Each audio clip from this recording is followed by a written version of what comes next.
The sound of shattered crystal didn't just break the silence of the room. It signaled a death sentence for anyone standing in Dante Moretti's way.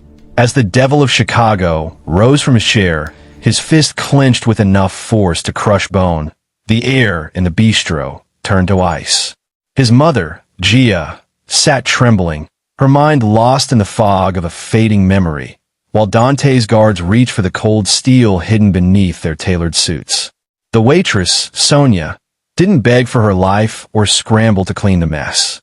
Instead, she looked the most dangerous man in the city directly in the eye and spoke a melody that shouldn't exist in this century, the rare, cracked stone dialect of ancient Bari.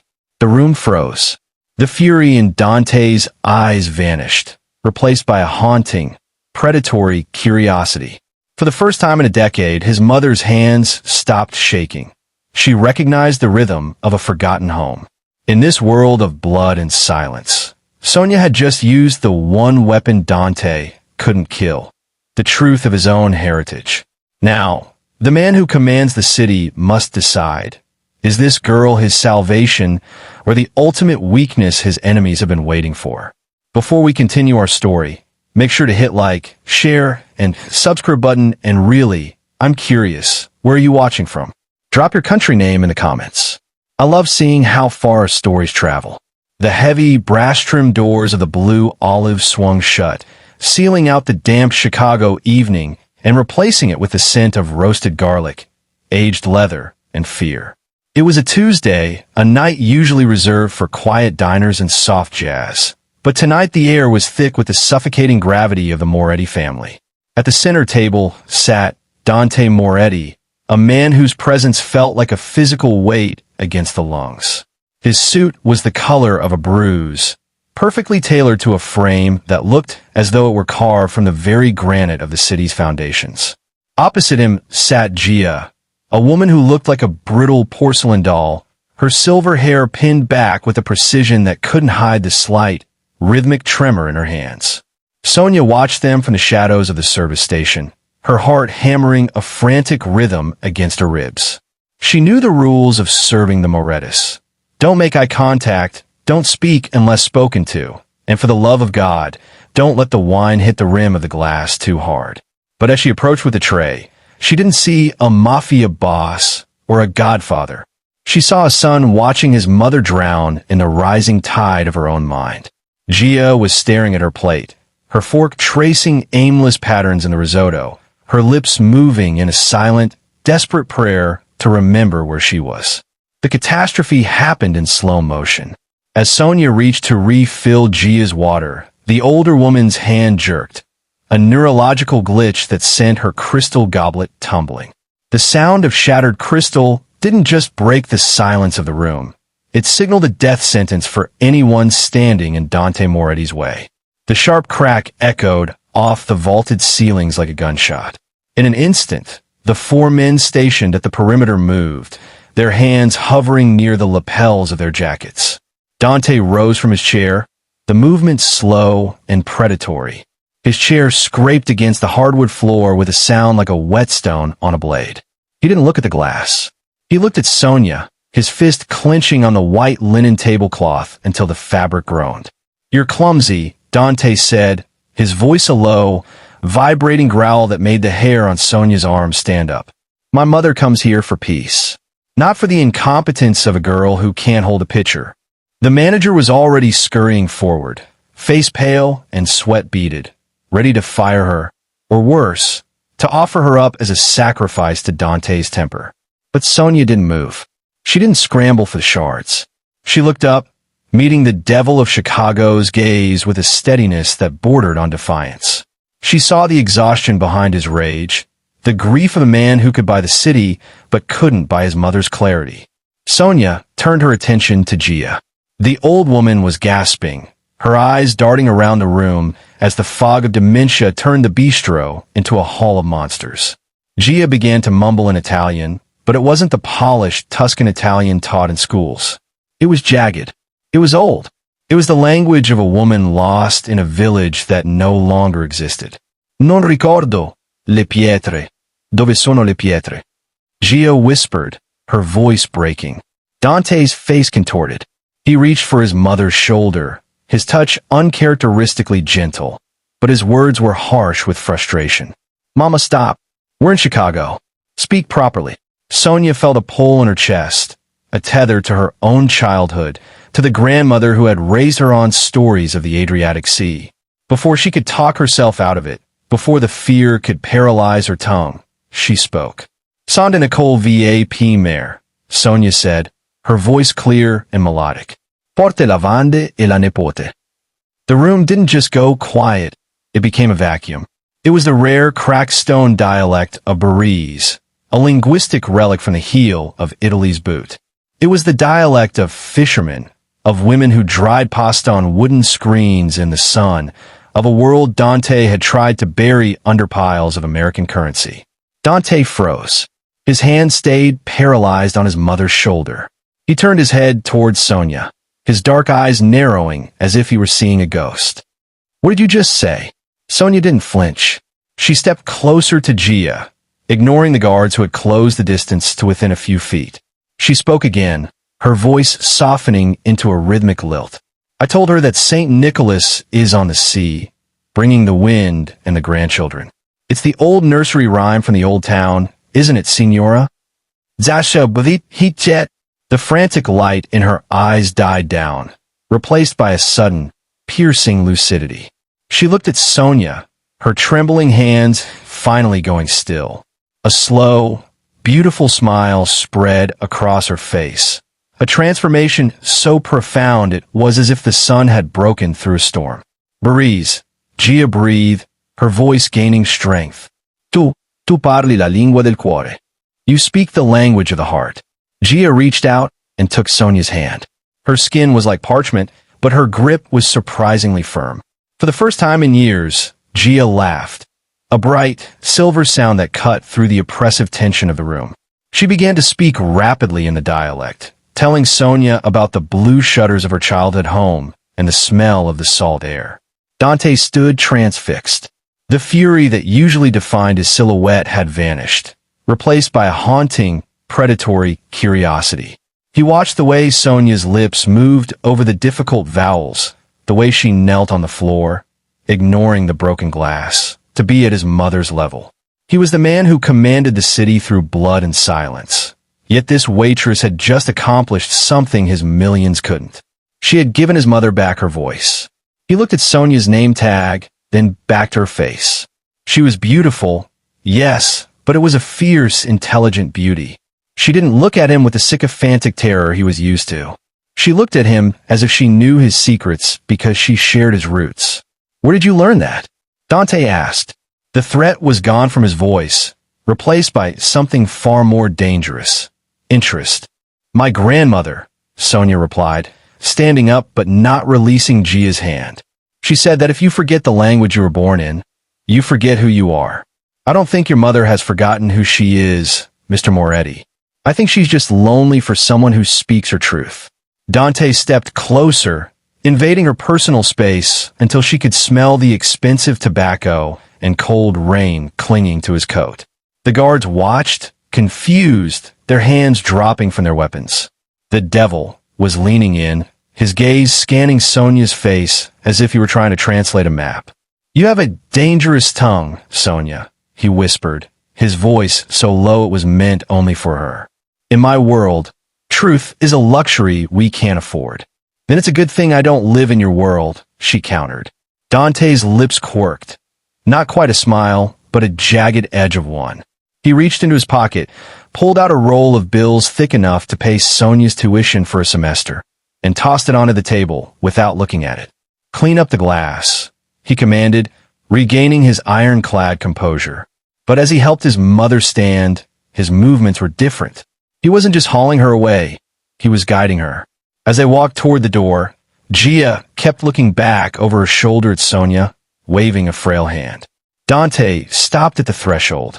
He didn't turn around, but his voice carried through the now empty restaurant. "I'll be back tomorrow. Ensure you're on the shift. My mother has more stories to tell." The doors closed. Sonia stood in the middle of the debris, the weight of the moment crashing down on her. She had looked into the eyes of the man who ran Chicago and hadn't blinked. She had bridged a gap between a cold, criminal empire and a forgotten home. But as she looked at the shattered glass at her feet, she realized that by giving Gia her voice, she might have just lost her own safety. In Dante Moretti's world, a connection wasn't just a gift, it was a target. The following evening, the atmosphere at the Blue Olive was different. The staff moved with a frantic, jittery energy, like birds sensing a predator in the tall grass. Word had spread through the Chicago underbelly that Dante Moretti had found something, or someone, of interest at the quiet bistro. For Sonia, the day had been a blur of linguistic textbooks and cold coffee, her mind looping the image of Dante's dark, searching eyes. She had spent her morning in the university library, her fingers tracing the maps of southern Italy, but her thoughts kept drifting back to the way the devil had looked when his mother finally smiled. When the black SUVs pulled up to the curb at exactly 7 o'clock, the restaurant fell into a hush that was louder than any noise. Dante entered first, a silhouette of sharp angles and expensive wool. Behind him, Gia leaned on his arm, her expression expectant, her eyes scanning the room until they landed on Sonia.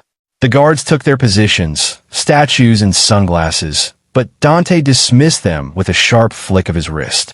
He wanted a perimeter, but he wanted a pretense of privacy even more. "You came back," Sonia said, stepping forward to meet them.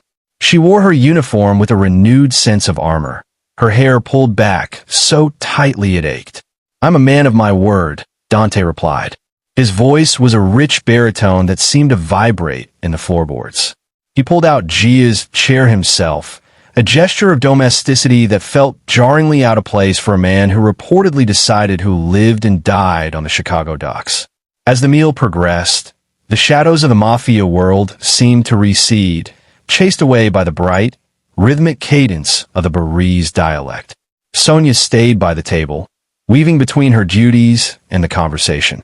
Gia was radiant. She spoke of the Lungomare, the seafront, where the air tasted of salt and the old men played cards in the shade of the Swabian castle. Sonia responded with verses of poetry and local slang that made Gia clap her hands in delight. Dante, however, remained a silent observer. He didn't eat. He sat with a glass of neat bourbon, watching Sonia with an intensity that felt like a physical touch. He was studying her. The way her hands moved when she described the architecture of Bari, the way her eyes lit up when she corrected Gia's slipping memory with a gentle joke. He saw the fire in her, a fierce independence that didn't belong in a service uniform. "You don't just speak it," Dante said abruptly, cutting through a story about the feast of St. Nicholas. "You feel it." "What?" Sonia paused, a wine bottle held midair. "Because it's a dying music, Mr. Moretti. My grandmother told me that when a dialect dies, a way of seeing the world dies with it. I'm a linguistics major. I collect things that people throw away." "And what do you think I've thrown away?" he asked, his voice dropping to a dangerous whisper. Sonia set the bottle down and leaned in, mirroring his posture. The space between them crackled with a sudden, sharp electricity. "I think you've thrown away the ability to be a son because you're too busy being a king. You look at her like she's a liability to be managed, not a woman who carried you." The guard shifted. A heavy, suffocating silence descended. No one spoke to Dante Moretti like that. Not if they wanted to keep their tongue. Dante's hand tightened around his glass, his knuckles turning white, but he didn't erupt.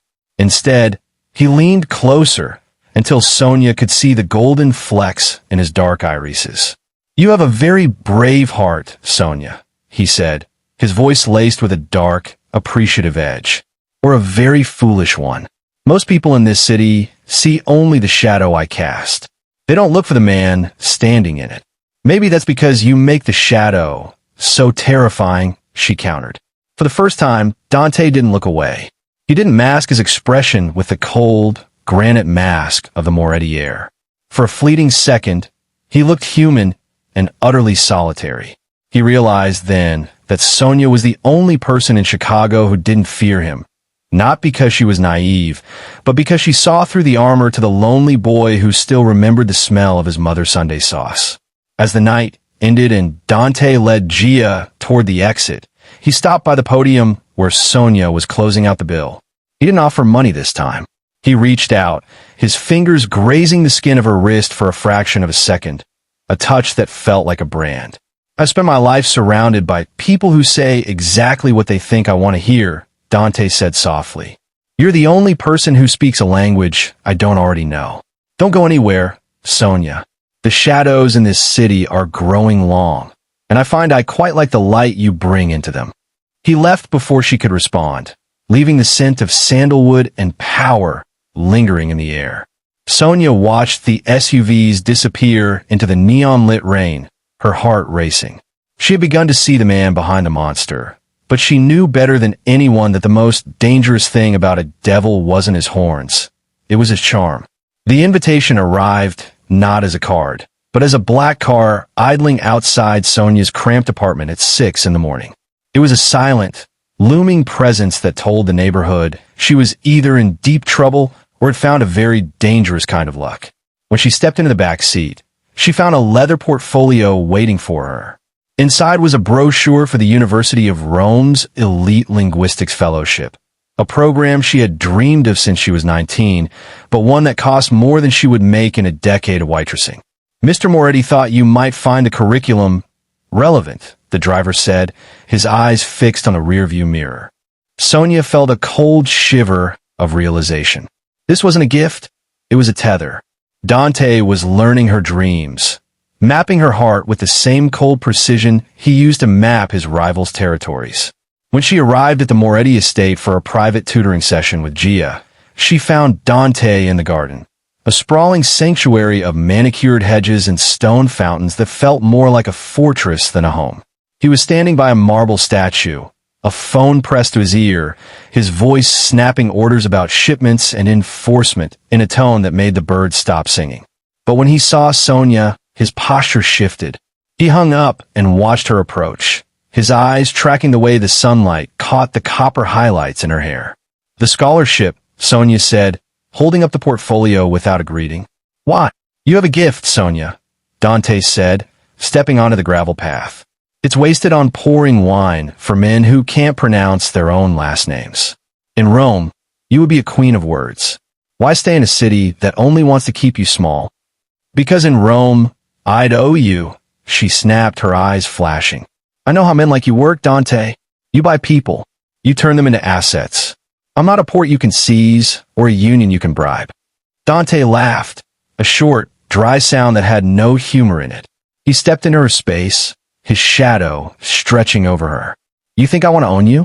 Sonia, if I wanted to own you, I wouldn't send you to another continent. I'm giving you a way out. This world, my world, it's a parasite. It eats everything beautiful it touches. I'm trying to keep you from the hunger."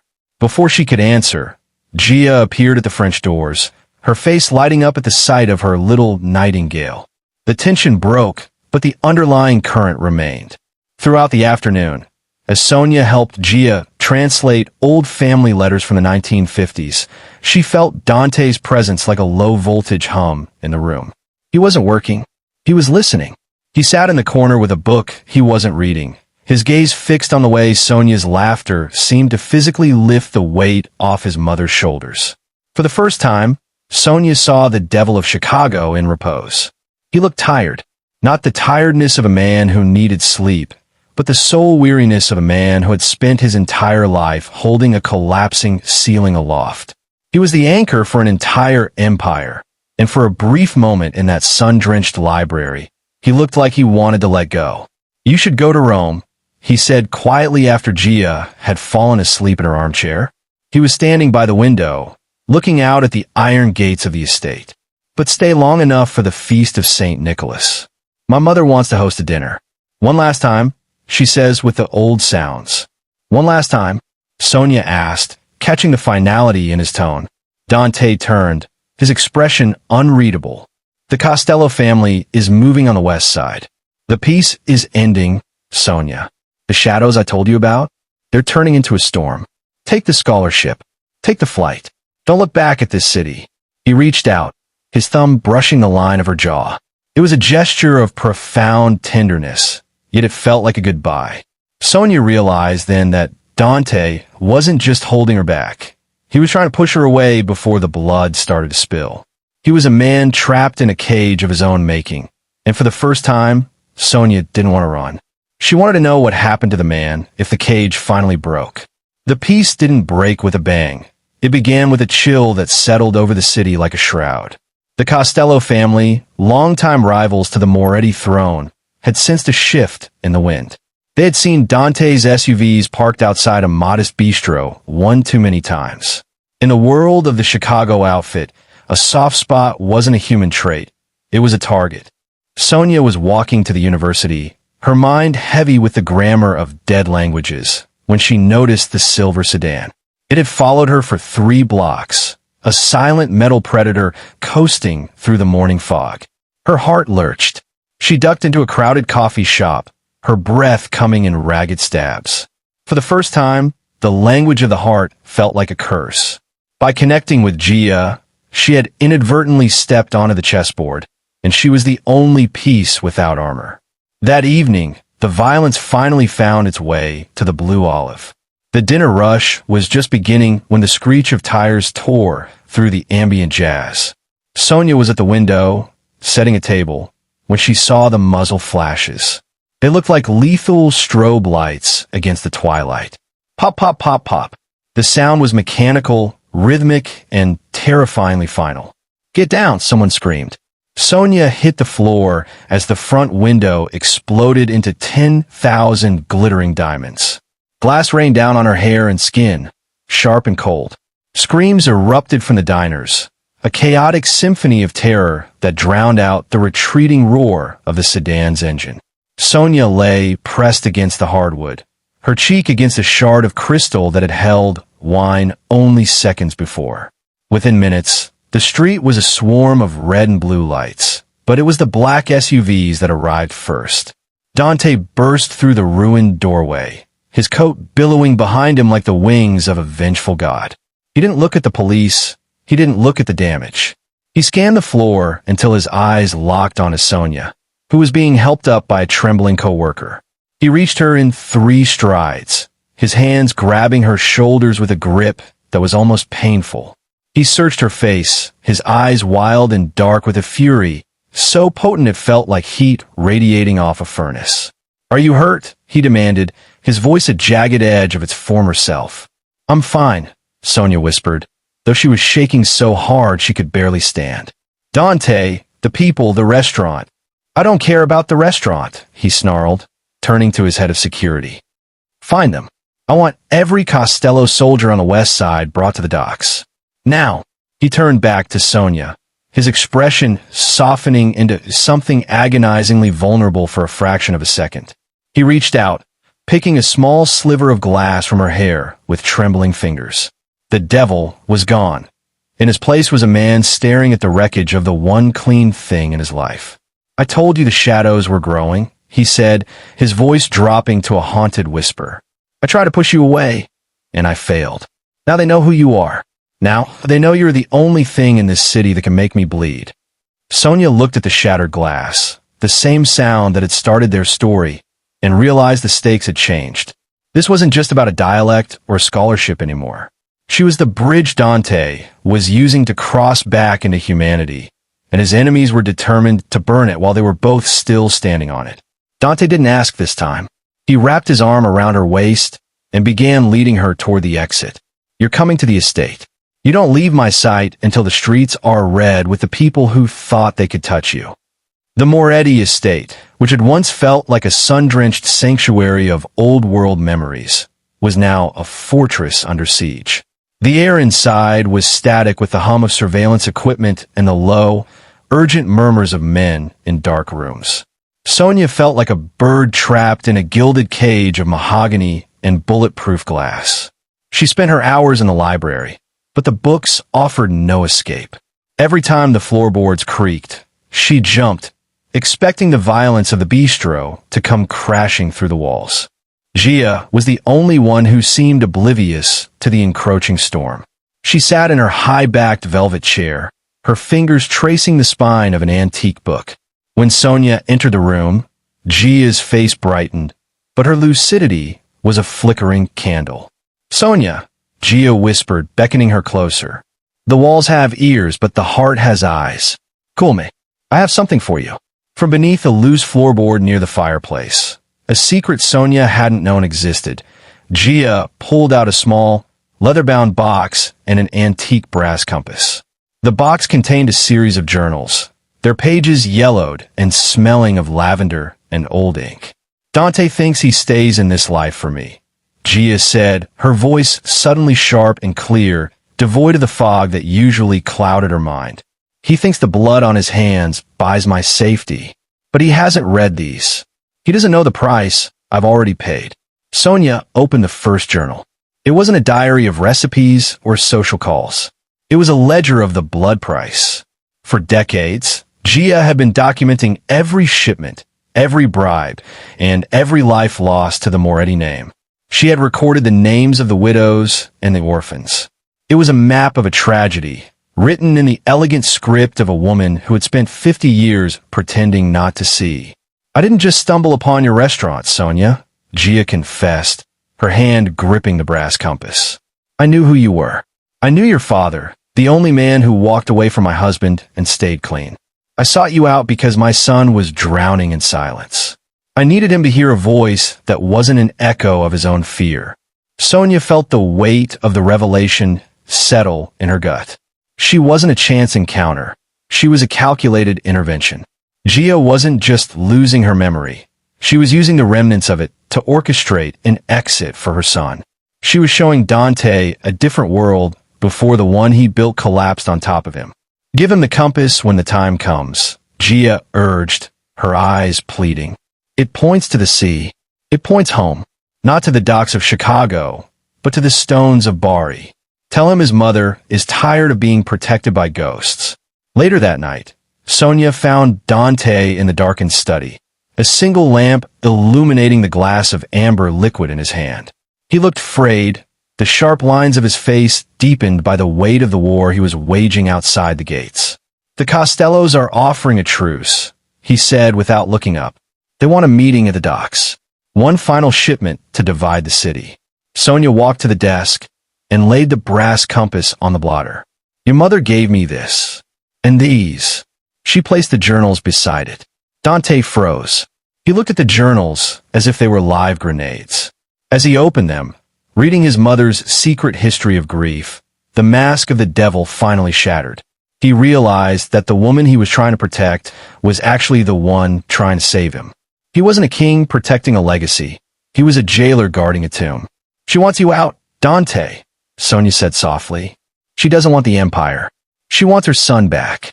Dante looked from the compass to Sonia, his eyes reflecting a desperate, newfound hope. They won't let me just walk away. In this business, the only way out is a casket. Then let them bury the man they think you are, Sonia whispered. Speak a new language, Dante, when they don't understand. The news of the hit on the bistro had traveled through the city's concrete arteries like a fever. For the Costello family, it was a tactical success. For Dante, it was the catalyst for a total, scorched earth transformation. He spent the night in the basement of the estate, surrounded by monitors and maps. But his mind wasn't on the geography of Chicago. It was on the journals. He read through his mother's decades of silent suffering, each page a testament to the fact that his protection was actually a slow-acting poison. Outside, the city was bracing for a massacre. The police had retreated into their precincts, knowing better than to stand between two warring syndicates. But inside the Moretti house, a different kind of war was being fought. You're planning to go to the docks alone, Sonia said, appearing in the doorway of the command center. She had traded her uniform for a dark sweater and jeans, her face pale but determined. Dante didn't look up from the map of the terminal. It's a meeting of bosses, Sonia. It's the only way to end the drive-bys. I give him the west side, we get peace. You're lying, she said, stepping into the light. You're not going there to negotiate. You're going there to end it, one way or another.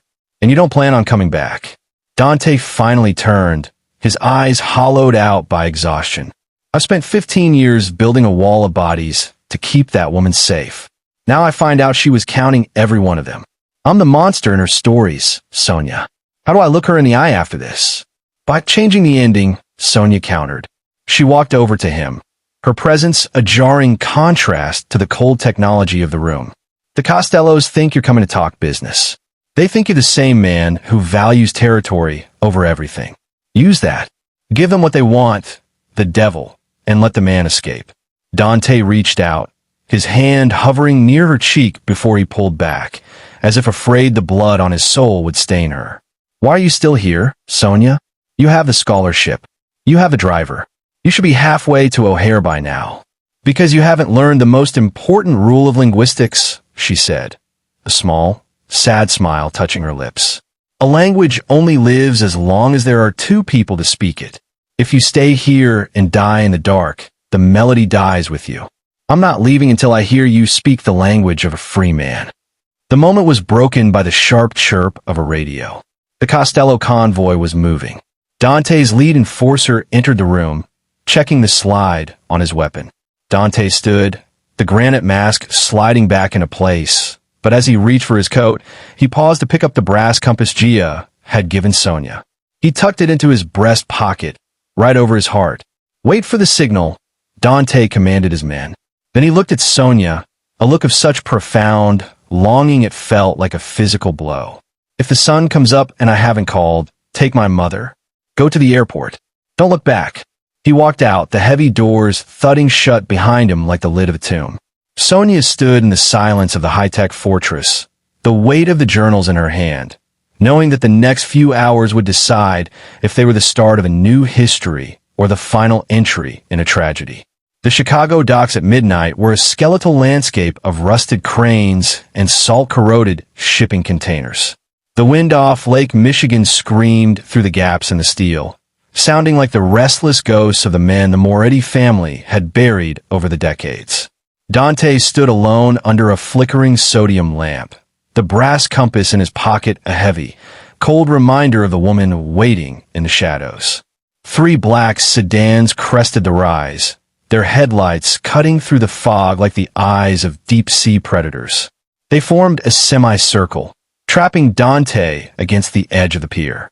From the center car stepped Marco Costello, a man whose greed was only matched by his lack of imagination. He looked at Dante, standing without guards, without a visible weapon, and laughed. The devil of Chicago looks like he's lost his pitchfork. Marco mocked, his voice echoing off the corrugated iron.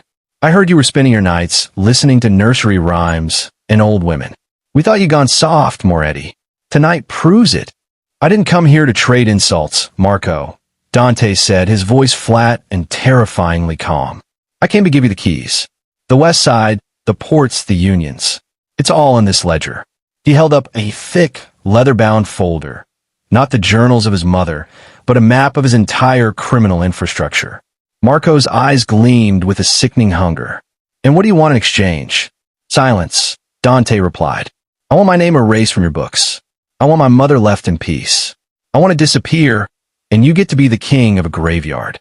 Marco stepped forward, reaching for the folder, but his hand stopped. He looked at Dante's face, the absolute lack of fear, and his suspicion flared. You're too willing, Dante. There's a catch. Where's the girl?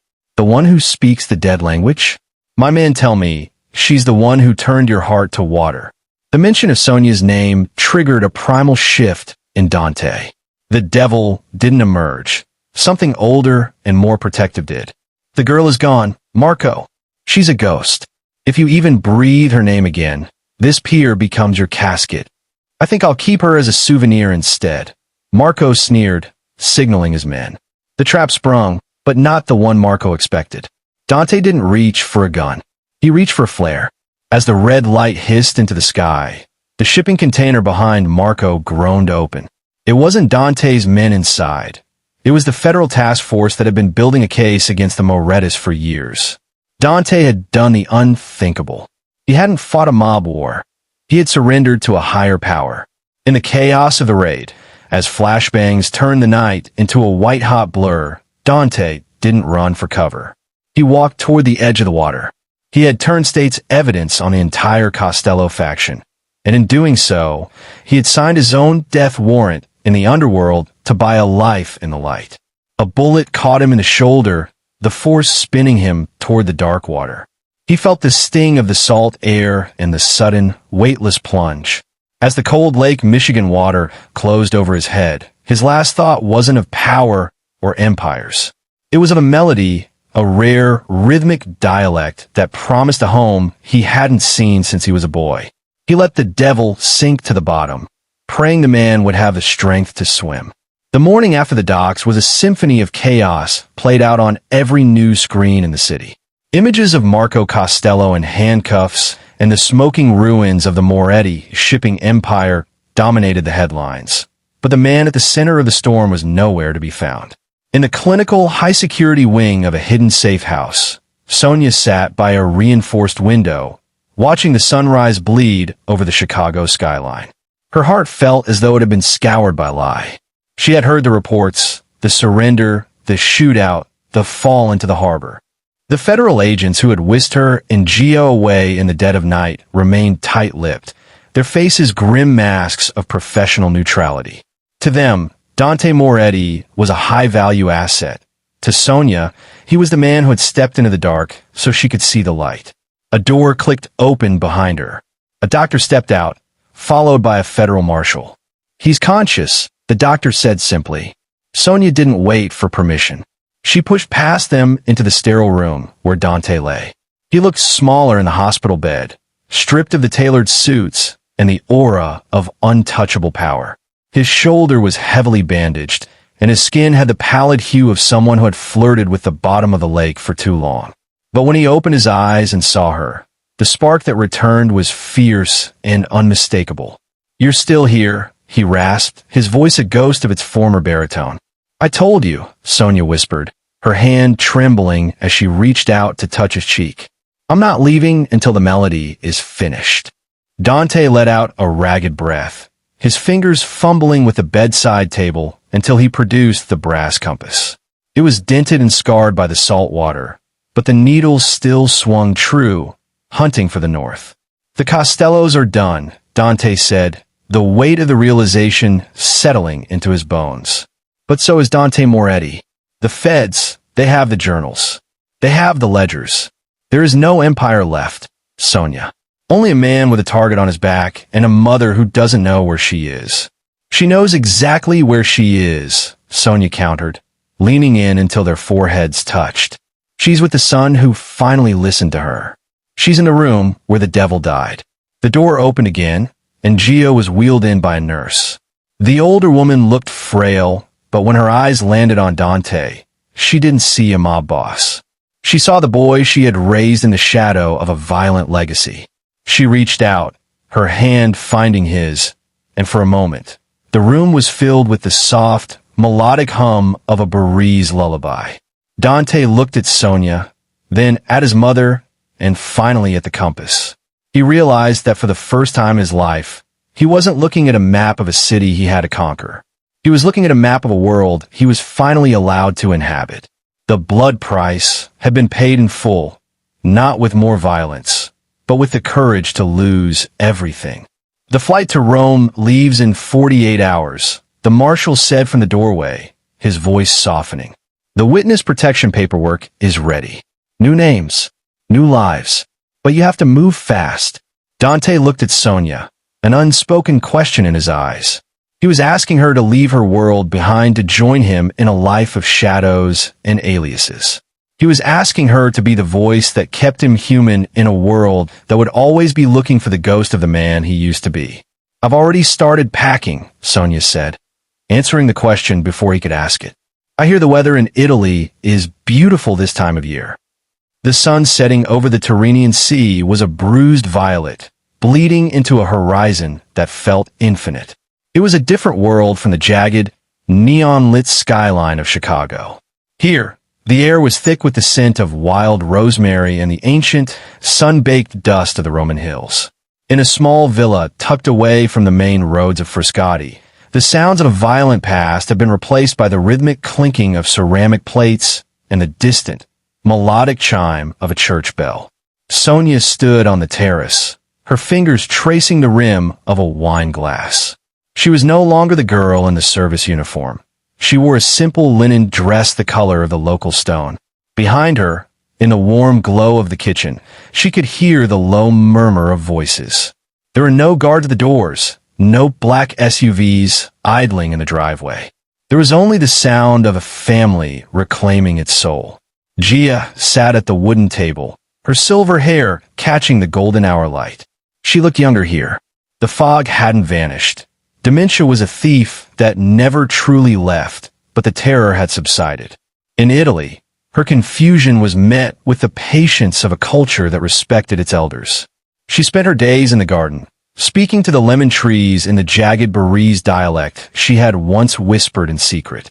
To the neighbors, she was simply Nana Gia, a woman who had finally come home.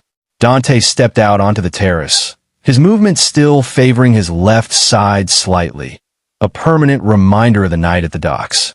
He had traded his bruise-colored suits for a soft sweater, his face tanned by the Mediterranean sun. The devil of Chicago was dead. The man who remained, now living under a name that sounded like music, looked at peace for the first time in his life. "She's asking for you," Dante said, his voice now a quiet, steady anchor. She found an old photo in one of her journals. "She wants to know the Barese word for hope." Sonia smiled, turning to him. "There isn't just one word for it, Dante. In Bari, hope is something you build like a stone wall. You lay it piece by piece until the wind can't get through." Dante reached out, pulling her into the curve of his arm. He looked out at the rolling vineyards, his gaze no longer scanning for threats, but appreciating the stillness. He had surrendered an empire of blood for a life of quiet anonymity, and as he felt the weight of the brass compass in his pocket, now a keepsake rather than a guide, he knew he had made the right trade. He had lost his name, his power, and his city, but he had found his voice. "I used to think that silence was the only way to stay safe," Dante whispered, his lips grazing Sonia's hair. "I thought if I didn't speak the truth, it couldn't be used against me. But you taught me that the things we don't say are the things that end up burying us. And now?" Sonia asked.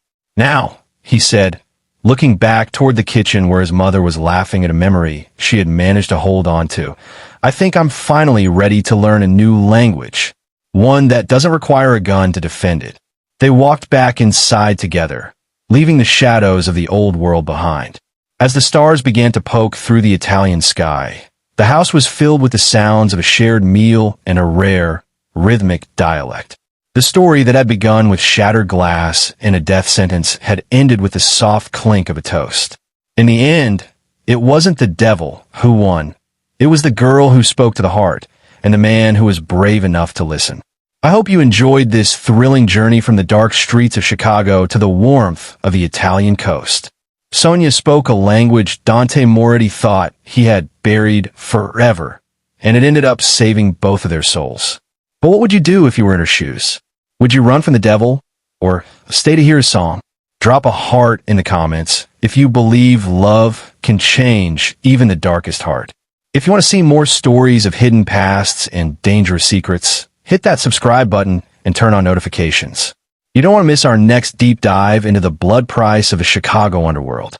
Thanks for watching, and remember, some secrets are better spoken in a language only the heart understands.